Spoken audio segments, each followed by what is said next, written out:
we've got the leader of the front office for the Diamondbacks, Mike Hazen, joining the show. Mike, great to have you. Happy spring training to you and happy offseason to you. Did you have fun? Yeah, appreciate it. I don't know if I describe the offseason as fun. I mean, I think we were fairly productive, but it's fairly stressful, as you're trying to do what you can when you have a good team to add to the team as much as possible to give these guys every chance to win. That's on us. Like, we need to give them the resources and the teammates and the tools to be able to go out there and compete. So that's stressful for us because we need to deliver. We need to do our job so they can do theirs. 84 wins 2 years ago, you go to the World Series. 89 wins last year, you don't make the playoffs. Then you go get Corbin Burnes, you go get Josh Naylor. You have some other losses, but you make some smaller additions here and there. What's the offseason like when you look at it and you say, we went to the World Series, and by the way, we had the ring here. It's a fake one, but sick. Yeah, the fake National League Championship ring. Yeah, and then you go 89, you don't make the playoffs. Is in your mind just burning? Yes.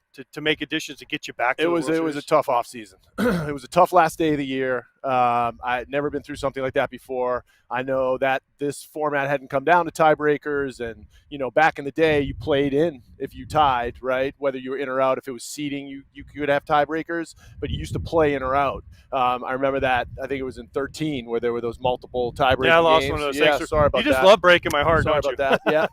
Yeah.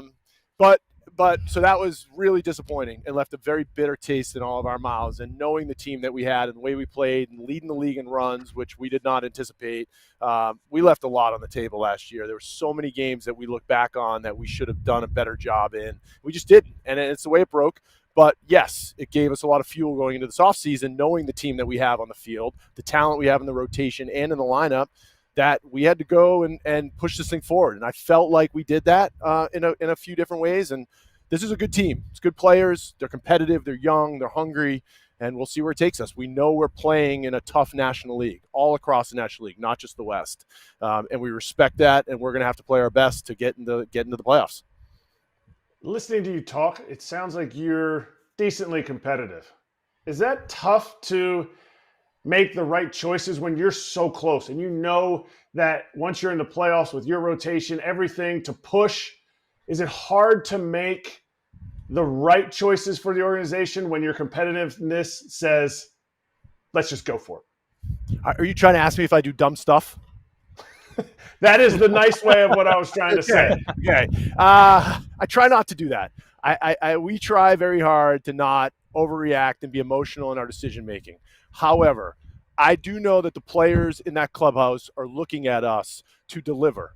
And there is a responsibility that we have if we're going to ask them to go out there and compete in the landscape that they have to compete in, that we have to do our job to the best of our ability, which means not taking a season for granted. Working in Boston for so long, we used to say that all the time. You can never take a major league season for granted. Like, what's on paper doesn't mean anything. You have to constantly add to your rotation. You have to constantly add to your depth, your lineup. And we feel that pressure. We feel the pressure in order for us to ask the players to do what they need to do. So we try to walk that line. We know the long term is also part of our job to take care of the organization. But yeah, pushing in to go for it. This team on paper, where we left last season, it wasn't really a hard choice, to be honest with you. We have a number of guys that are maybe expiring at the end of the year, and who knows what that ultimately means, whether we keep them or not. But I'm not going to take that for granted either. And we want to make sure that a talented team has every ability to go out and compete. You brought in a guy, Corbin Burnes, who he's one of the best pitchers in baseball. What was that pursuit like? Because we've talked to him, and he said Scott Boras kind of went to Ken Kendrick, your owner, and they got a deal done.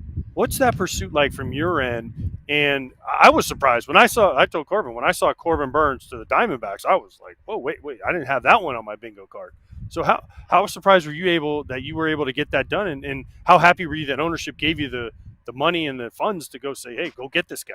Yeah, I'm not going to lie to you. I was surprised too. Not that we didn't have interest in him, or I didn't know that we were going to his interest was going to be reciprocated.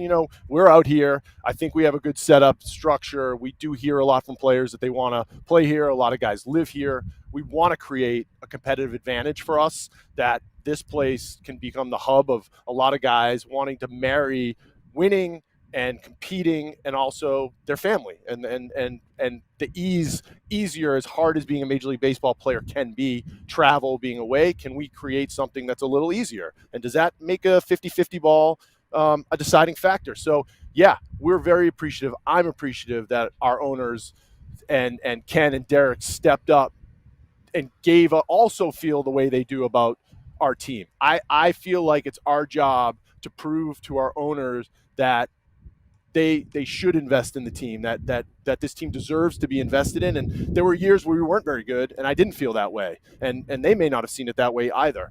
We tried to do the best we could to put our team on the field, but to go and do something like that, I think you have to prove to them that if they're going to make that investment, that you can return on that investment. And we're so fortunate to have a player like Corbin Burnes on our team. We have other really good players.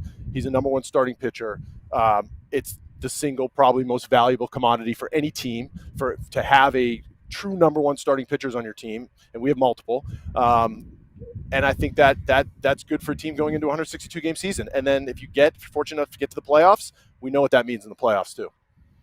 Can you believe that Christian Walker is no longer a Diamondback? Because all that he did, he got his opportunity with the Diamondbacks. Watching him play in the minor leagues, playing against him, he was a dude, right-handed hitter that struck out a lot in the minor leagues.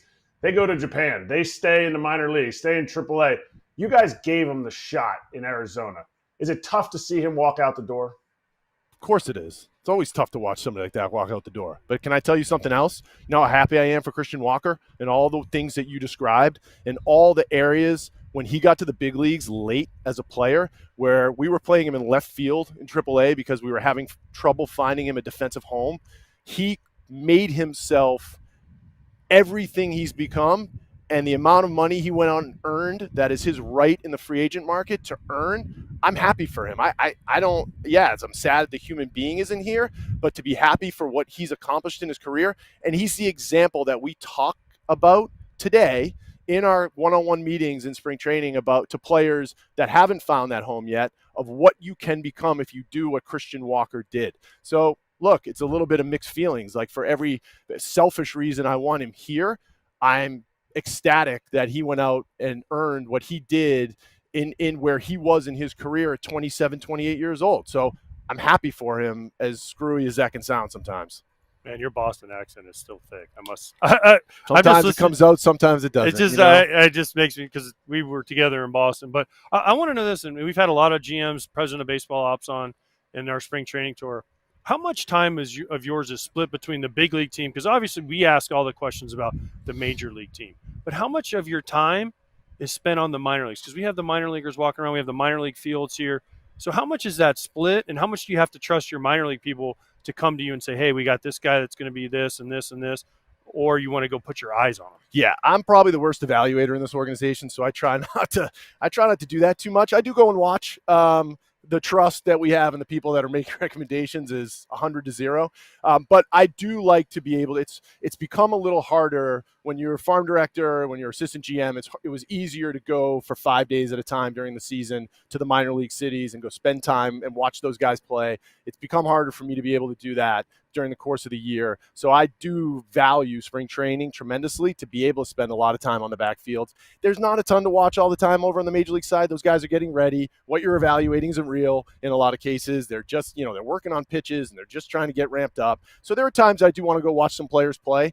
But for the most part, the time I get to spend back here watching these guys play, I feel like is almost even more valuable, to be able to lay our eyes on those guys. So when those names do come up during the year, I have a better feeling for who exactly they're talking about. And it's less so the guys in AAA and the big leagues. It's more so the A-ball guys. When we're moving A-ball guys up from low A to high A or high A to double A, I have a better sense for what they're talking about. Could you believe that Josh Naylor was available when you called Cleveland? I mean, in some ways, yes. We were actually talking about that this morning. Look, teams have to operate in different situations and different structures. So I get it. Like, in some ways, he made all the sense in the world for us. In other ways, he may not have, if we were in a different spot. But having that player, the energy, the passion on our team, wondering what was going to happen with Walk at that time, because that situation hadn't gotten settled yet. And I can never take free agency for granted, that you're going to be able to re-sign your players. yeah, we were very fortunate he was available. He's a tremendous player. He's going to have a tremendous year for us. I think what he adds into our clubhouse is going to be significant.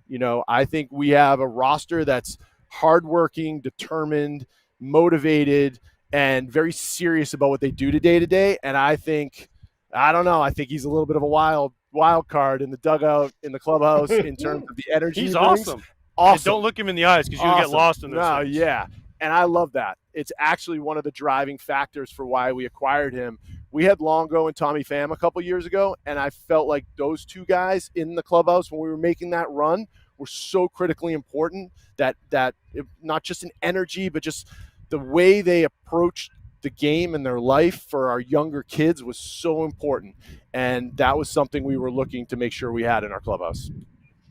Hey, Mike, what did you think of your division rival, the Dodgers, this offseason? 2 years ago, you guys took them out in the playoffs on your way to the World Series. Of course, last year was their year, and they end up winning, and of course, drew a lot of attention this offseason. So what do you think about what they're doing, and how much does that motivate you to, of course, slay the dragon, for lack of a friendlier term? Yeah, I try not to think about what they're doing too much. I mean, what do you want me to say? Look, you guys beat them. Yeah, that's what I'm saying, Mike. We did. I appreciate that. Yep, that was a good reminder. Look, they're one of the best run organizations in sport. That's probably the biggest problem we have. Is it's not just that they have the resources to do what they do. Go look at how they draft and develop. Go look at the young kids that are on their roster. They're given the opportunity to make trades or withstand the pitching injuries they had, let's say last year. It's all because of the guys under the hood over there. And so that's the biggest issue we have, is that it's not just they have the resources. It's they're one of the best run organizations, and we have a tremendous amount of respect. We're going to have to deal with them. It is what it is. Everybody has to deal with them, but we're going to have to deal with them. But I try not to focus too much on that. We consciously try to focus on the race that we're going to run, that we have to run over 162. And I think with the talent that we have on this roster, if we do our job, we're going to at least be able to go out there and go toe-to-toe with them at some point. And we're excited, man. We're excited to watch this. I think you guys are going to be great. Appreciate that. I really do. I love your lineup. I love your pitching. I love your bullpen. And Torrey, even though he canned me, you guys canned me together one time. I still think you guys are awesome. That wasn't my choice. That was all Torrey. Torrey did that. It was all Torrey. That's right. That was right. It's all Torrey. Yeah, Mike was like, no. And Torrey's like, don't do this. It's a bad idea. Bad idea. No, we're doing this. Yes. No, it was all good. He's going to talk about us on Foul Territory. All good. Mike, this was awesome. Thanks for stopping by, and have a good rest of the camp. All right? Enjoy things. Appreciate it, guys. Thank you.